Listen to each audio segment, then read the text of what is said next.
Sustainable Development Goals and Portland Culture. Here is the U.S. Cities SDG Index and Dashboard. What do the colors mean? Red is poor performance, orange poor to moderate performance, yellow moderate to good, green good performance. Portland is number 18 out of all of the US cities, so it's doing pretty well, but there's still a lot of room for improvement, especially with climate action. We're going to take a tour of Mississippi Street in North Portland, Oregon. Let's think about how this neighborhood addresses some of the SDGs. This is the Q Center.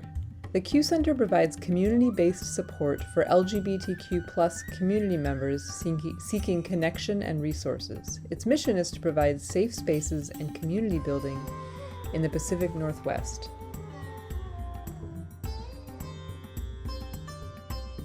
This is a land acknowledgement. A land acknowledgement recognizes and acknowledges Native Americans who lived here before and who still live here in the Pacific Northwest and Portland area. Now we're going to walk down Mississippi Avenue and see what we find. There's lots of restaurants, shops, and new stores, old stores. Here is a wellness studio with chiropractors and acupuncturists. Here is Uchu, a Japanese sushi restaurant. And here we have an outdoor eating area that is very popular, especially during the pandemic.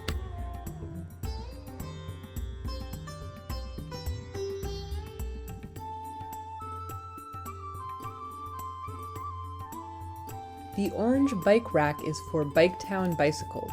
These bicycles are available at many places around Portland, and people can rent them for a couple of hours.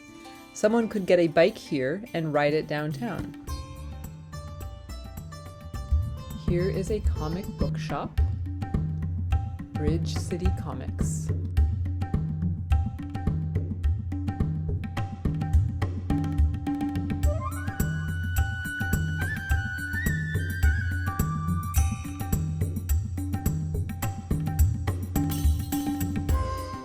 I was walking down and I saw this place and thought, what is going on here? I must explore. And I discovered a little more. Coming soon, Gifty Kitty, changing the world one cat at a time. An eco-minded and fair trade cat-themed gift shop for human cat lovers. All right, this is going to be a wonderful store, magical store for cat lovers, and it's going to have a tree in the middle with flying cats. These are the cats that are going to be flying in it. Wow. They're going to get wings, and that's the back office and storage back there, but it's like a little... The idea is that people come in and they enjoy it and they leave and they're happier and they spread joy around the world. That's around to other people. That's really one of the main interests that we have, is to make people happier. Yeah. And continuing on, here is Pistol's Nursery and a restaurant that serves organic, plant-based fast food. Many businesses, including this one, have posted a Black Lives Matter sign that also celebrates diversity of many kinds, and a no racism within 10 feet sign, which is like the no smoking sign.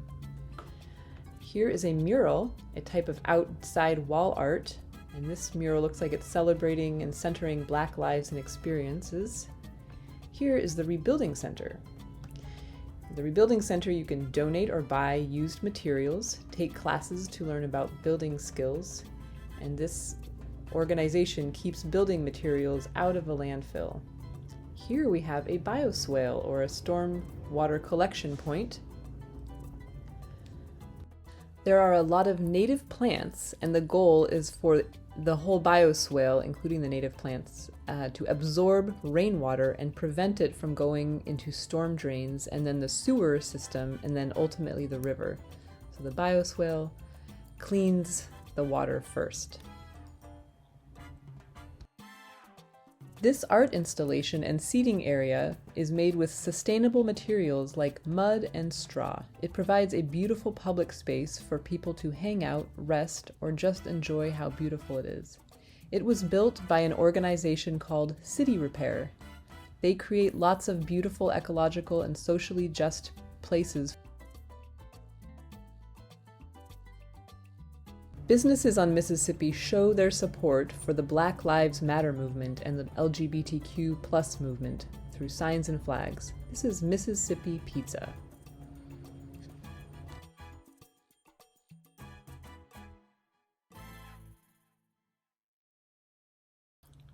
Back to the Rebuilding Center. Here are more bioswale plantings with a creative artistic fence protecting it, and here's a sign and a bike rack. Sustainable stormwater solutions. Lots of ideas here. Portland's average rainfall is 37 inches per year, 20 billion gallons of stormwater runoff. Our United Villages is doing things at the Rebuilding Center, like stormwater planters, landscaped infiltration planters, street trees, capture rain before it hits the ground and reduce the amount of stormwater runoff, landscaped flow-through planters.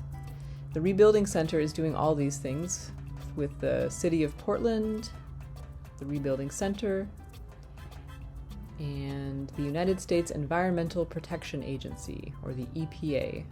Lots of collaboration. Here's some native plants that provide shelter and habitat for animals, and Oregon grape, more native plants. And here we see the truck filled, the Rebuilding Center truck that is just coming back with donated materials. The Rebuilding Center, Portland, Oregon, on Mississippi Street. And I come here and I shop a lot because I'm doing a lot of remodeling. And for me, it's just an easy place to come in and see what you want, what you need. Everything's out there, and if it's new, it's used. If it's not in a box or it's in a box, it all works out great. You know what I mean? And they have a great policy here as far as buying and returning, and better store than Home Depot. Just down the street are the offices of the Minority Construction Group, a woman-owned and black-owned construction business. And here are some inspirational words. Around the corner on a side street, there are some raised beds in this neighborhood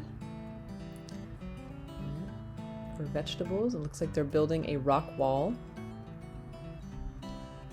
Here we have our green bin for yard debris, Portland Composts.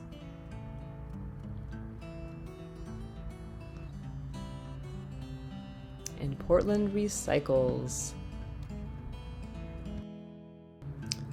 There's a beautiful pink door and a sign showing their support for Black Lives Matter, and another in the window.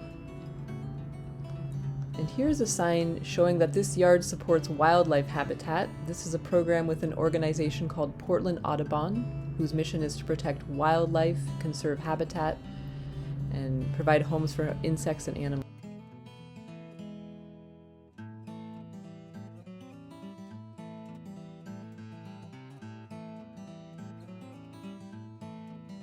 Moving along, here is a scooter, there it is, a popular form of transportation that is more environmentally sustainable, and a cat. Cats are actually dangerous for wildlife because they kill songbirds. Now people sometimes provide a large outdoor cage for their cat called a catio, like patio, to protect birds.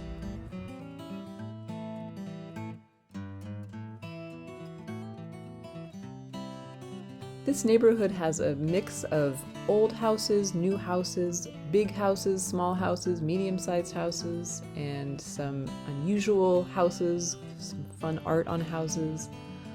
Some of this may be related to gentrification. This used to be a historically black neighborhood. So here we're seeing a variety of houses, including a townhouse with a lovely garden that includes flowers, tomatoes, and peppers. Here are some carved fishes on a blue door. Street art. How do you think this affects the feeling of the neighborhood? And here we have an unusual house with some art columns and a pink light and lots of beautiful plants. Here's a mural. And here is a free book station. There's an international non-profit organization called Little Free Library with all sorts of these stations all over the world.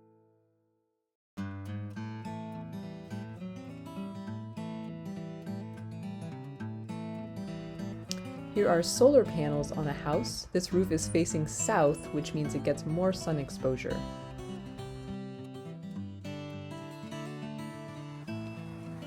Here are about 6 tiny houses. This is one way toward creating more affordable housing. Single people or small families can live here and pay less rent. These are also really cute, and it looks like they used a lot of materials secondhand, meaning some of the materials were probably reused. See, there's cans on the walls there, shiny material. Maybe they got some things from the rebuilding center.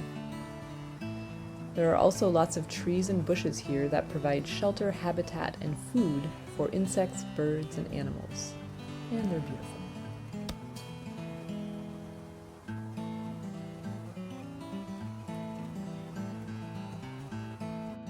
That is our tour of Mississippi Street and the neighborhood. Not all streets are like this in Portland, but there are several like this that are full of art, show ways of living more sustainably, and are working toward more equity and social justice. Thank you.